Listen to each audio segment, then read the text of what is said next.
Mr. Attorney General, I want to explore the dangerous crisis at our southern border and your role in causing that crisis. Asylum traditionally is reserved for people who face things like religious persecution, persecution for their political beliefs, or violence because of their race or ethnicity. In June of 2021, you changed the department's asylum rules so that it could apply to individuals with significant gang violence in their home country. Is that 2021 interpretation still in place? It is. It reinstates a previous interpretation that the department had of the same asylum rules, yes. Okay. Do you know the most recent murder rate in Honduras? I'm sure it's enormously high. It's 36 per 100,000 people. What about Colombia? I don't know. 23 per 100,000. Guatemala? Again, I don't know, but I believe it's quite high. 17 per 100,000. What about Mexico, right across our southern border? I also think it's very high. 28 per 100,000. So I have to say, since you rewrote the rules of asylum based on the perceived degree of violence in these countries, I'm a little surprised you didn't know those, but let's look a little bit closer to home. Do you know the murder rate in New Orleans last year? I don't, but I want to be clear, this wasn't based on violence. This is based on threats specifically to individuals, on gangs, where the country was unable to protect the person. That's what it was about. It wasn't about violence in general. Okay. Well, you're partly responsible for protecting Americans. So let's see. Honduras' government can protect its own people, except for 36 out of every 100,000 for murders. Guatemala, 17 out of every 100,000. The murder rate in New Orleans last year was 70 for every 100,000. What about St. Louis? Again, it's very high, I think. 68 per 100,000. What about Baltimore? Also very high. 58 per 100,000. Yeah. Should American citizens in places like New Orleans and Baltimore and St. Louis begin to seek asylum in countries like Honduras and Guatemala under your asylum principles? Again, I'm saying that the principle here is protection of specific individuals who are being threatened by the gang and where the local country is unwilling or unable to protect them.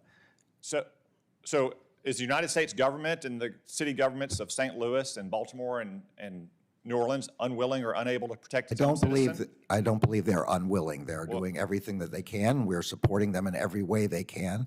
The examples that you're talking about are ones where they are unwilling to protect from gangs. So, Mr. Attorney General, one of the reasons we have a crisis at our border where we have illegal aliens running to our Border Patrol, not away from our Border Patrol, is this interpretation of asylum, that anyone, anywhere who lives in a dangerous or poor country can come here and seek asylum, as opposed to seeking it, as is traditionally the case for things like persecution on religious belief or political practice. But let's move on, Mr. Attorney General. But that's not the standard. I want to be clear. I want to come back to a question that Senator Cornyn started.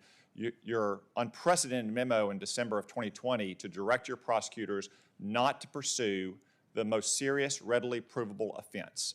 I have gotten numerous contacts in my office from your prosecutors who are shocked that you have overturned this decades-long bipartisan standard.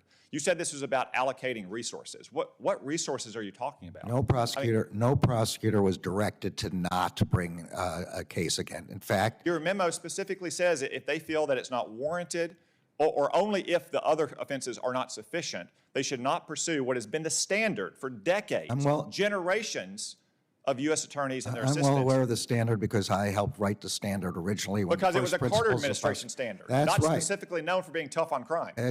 Well, it was the first time the principles of prosecution were reduced to a book which explained what they were. It was included in it.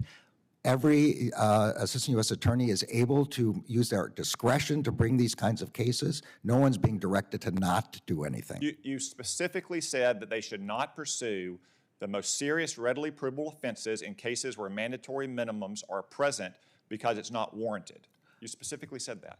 But I said... What does mandatory mean? I'm trying to say that... Does it mean that prosecutors get a choice not to pursue it if we write the law in that way? The memorandum said that cases of violent crime, which is specifically what you're asking me, are ones where, in fact, it's most likely that they should be bringing the highest and mandatory minimums. Is it your assertion here that drug trafficking is not a violent crime? No, it's built on an entire foundation and edifice of violence. Yes, and it includes an exception in the same memorandum we're talking about for significant drug trafficking as well as for violent crime. That's right. Let's get your specific answer. I wrote it down here. I was so surprised by it.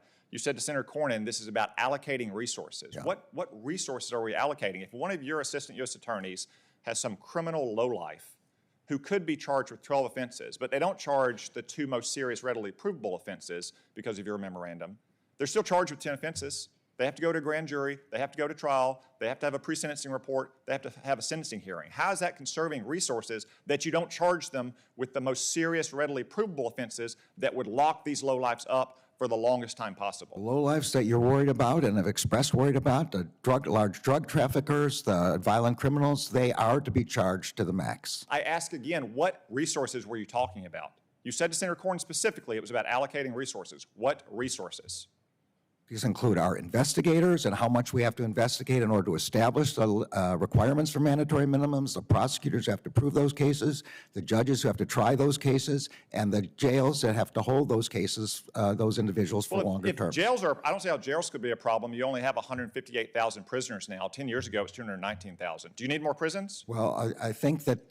Kenny's an appropriator. I bet he could get you more prisons. I think many of the senators have complained that the jails are too filled, that they're overcrowded, that we're not able to provide the level of protection and security for guards and for prisoners that we would like. But that is not what this is about. Again, I want to be clear. The memorandum was crystal clear that they are to charge the most serious provable offense in cases involving violent crime and drug trafficking.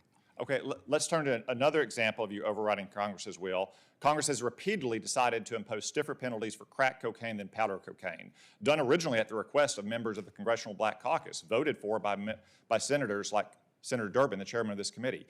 10 years ago, they made change to that. They specifically kept the ratio higher, and they didn't make it retroactive.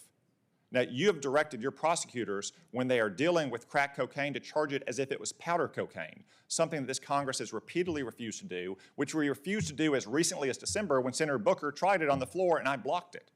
How do you explain overriding Congress's decision on this distinction between crack and powder cocaine to suit your own policy preferences? The long-standing rule is that the Department of Justice uses its discretion in which charges to bring, regardless of which ones are available, which ones are to bring.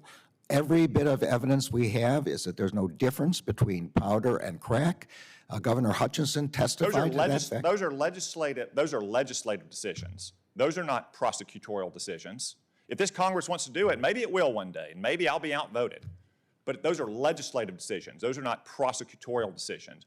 You said at your confirmation hearing that you had to follow the law as it was written, that the executive branch could not rewrite the law. What you were doing is rewriting the law. It's not a single prosecutor out on the front lines making one decision. You're directing every federal prosecutor to override the law that has been written by Congress. We're using our discretion as to which charges to bring, in which circumstances, which ones are appropriate. That's what we're doing. That's a long-standing history of prosecutorial discretion in the United States.